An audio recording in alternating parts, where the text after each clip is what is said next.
5.4 Conditional Probability and the General Multiplication Rule. All right, conditional probability. So we have our notation here, the probability F given E. Okay, so notice the straight up and down bar in the middle there between the F and the E, that means given.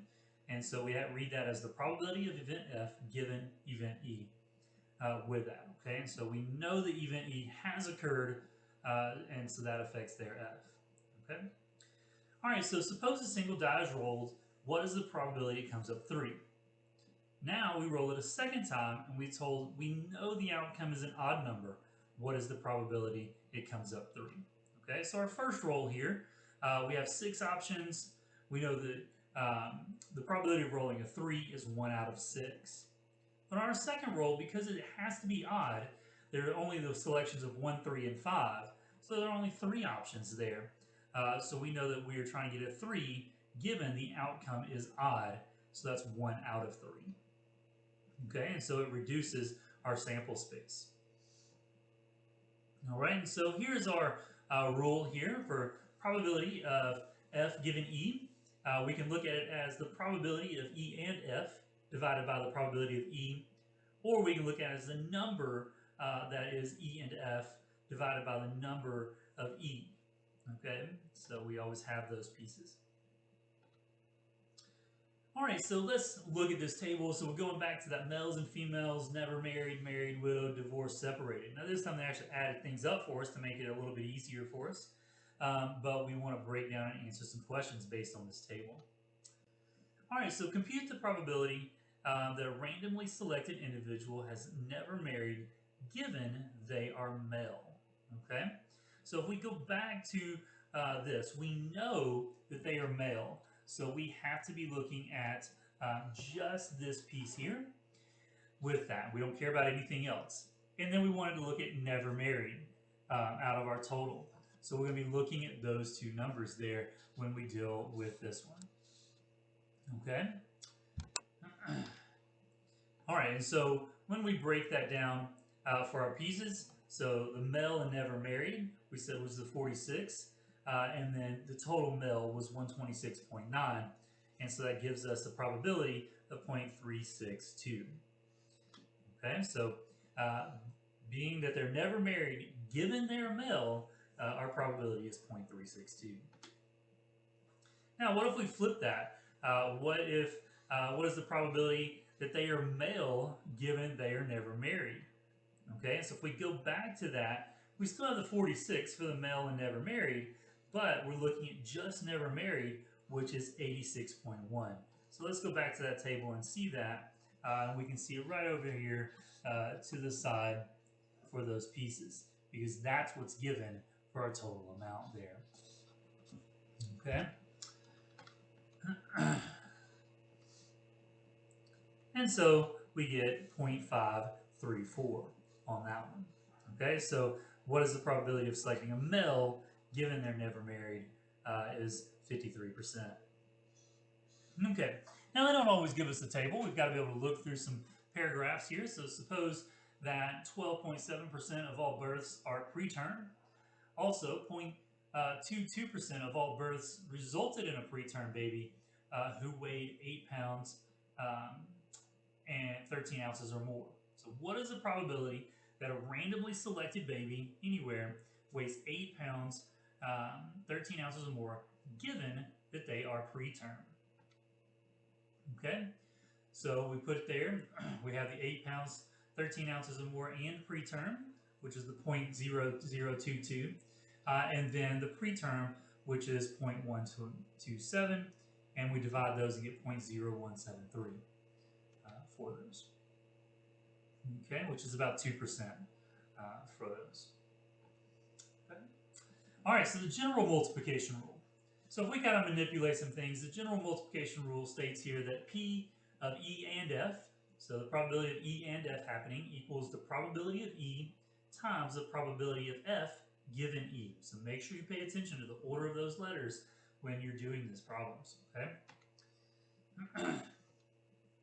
All right, so here, the probability of the driver who is speeding gets pulled over is 0.8. And the probability that a driver gets a ticket given she's pulled over, he or she is pulled over, sorry, is 0.9. What is the probability that a randomly selected driver who is speeding gets pulled over and gets a ticket? All right, so we've got to look at both of those things. They're getting pulled over and they get a ticket for those. So that's E and F. So probability of E times the probability of F given E. Well, the probability of E is point A, that's them getting pulled over, and the probability of them getting a ticket, since they got pulled over, is 0.9. We multiply those together and get 0.72. So if you get pulled over, the probability there is going to be a 72% if you're speeding that you're going to get pulled over and get a ticket. All right, our next problem here. Suppose that we have 100 circuits sent to a manufacturing plant, 5 are defective. The plant manager receiving the circuit randomly selects 2 and tests. If both work, they accept the shipment. Otherwise, it's rejected. What's the probability the plant manager discovers at least 1 defective circuit and rejects the shipment? All right, so we have 100 circuits, 5 are defective, so 95 are not defective. So we have a couple of different approaches. So let's look at different ways that we can handle this problem. So the first approach is to construct a tree diagram and see what's going to be happening for those different pieces. Okay, so D for defective, G for good. Okay, now these are not equally likely, so we need to make sure that we're keeping up with the probabilities as we move forward here.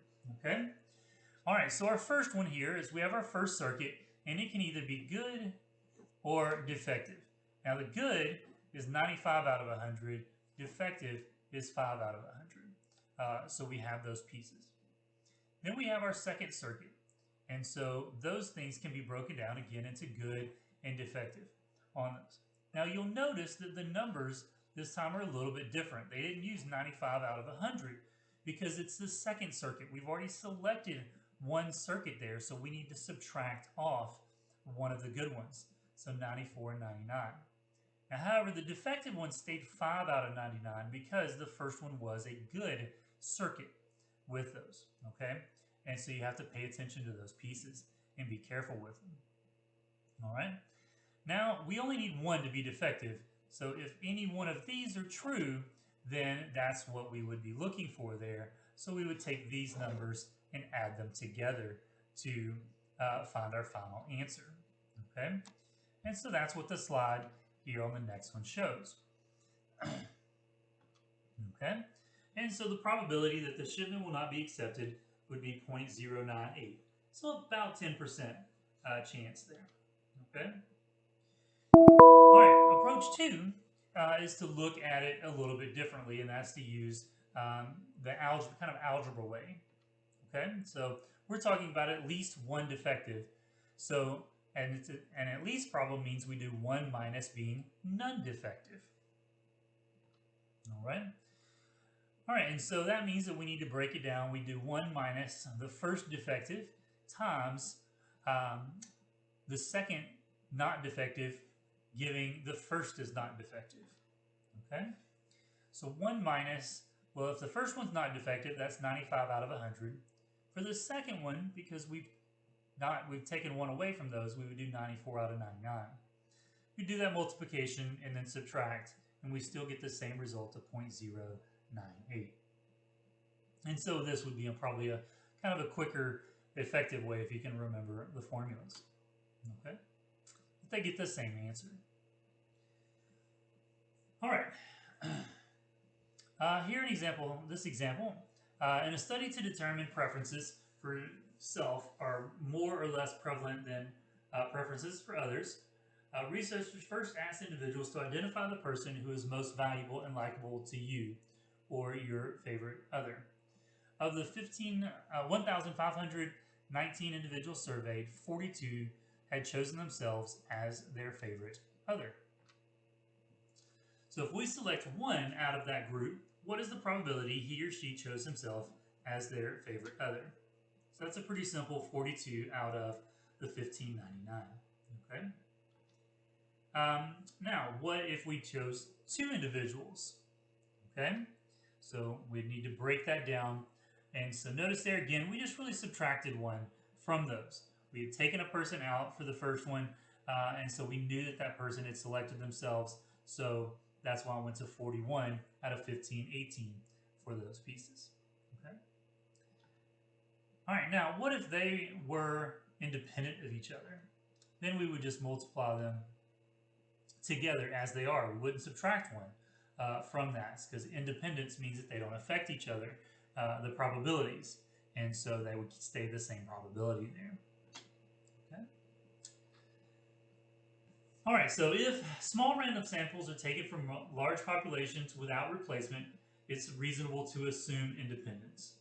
As a rule of thumb, if a sample size is less than 5% of the population size, we treat the events as independent. Okay? And so here, if two events are independent, um, if P of E given F equals P of E, okay? Or we switch them, okay? All right, so those are the things that you're going to want to look for here in 5.4.